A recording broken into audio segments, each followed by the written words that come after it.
দর্শক বন্ধুরা, ভিডিওটি সম্পূর্ণ না দেখলে রান্নার মজা পাবেন না। পাস্তা রান্না করতে হলে আগে তো পাস্তাটাকে সেদ্ধ করে নিতেই হবে।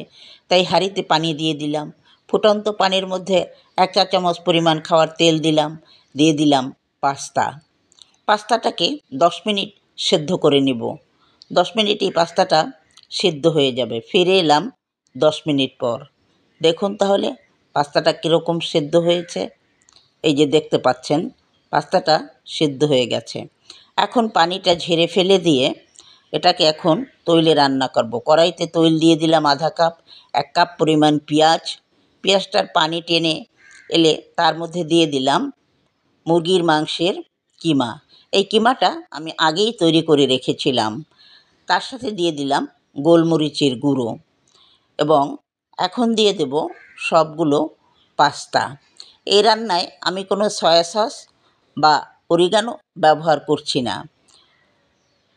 সয়া সস আজকাল বাজারে খুব ভালো পাওয়া যায় না, কোনো গন্ধ নেই, শুধু একটা কালচে রং আর লবণ। এজন্য আমি সয়া সস ব্যবহার করছি না। দিয়ে দিলাম পাস্তার সাথে থাকা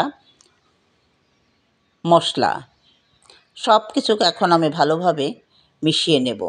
ভালোভাবে মেশানোর পর আমি চুলা বন্ধ করে এই পাস্তার সঙ্গে মিশিয়ে দেব চিজটা এভাবেই গ্রেট করা কিনে ফেলেছি। বাজারে এরকম গ্রেট করা চিজও এখন পাওয়া যায়। আপনার কাছে না থাকলে আপনি বাসায় থাকা চিজটাকেও গ্রেট করে নিতে পারেন। আবার ইচ্ছা করলে চিজ ছাড়াও আপনি রান্না করতে পারেন। তবে আমি আজকে চিজ মিলিয়ে রান্না করছি।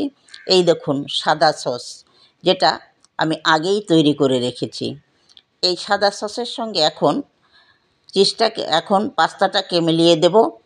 আর তার সাথে দিয়ে দিলাম টমেটো সস এবং সাদা সসটাকে ভালোভাবে মিলিয়ে নিয়ে আমরা খাওয়ার উপযোগী করব।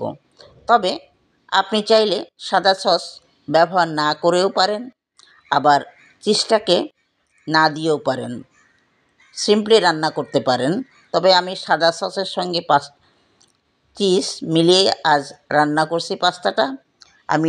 তাই আপনাদেরকে একটু ভিন্ন রকম রান্না শেয়ার করলাম।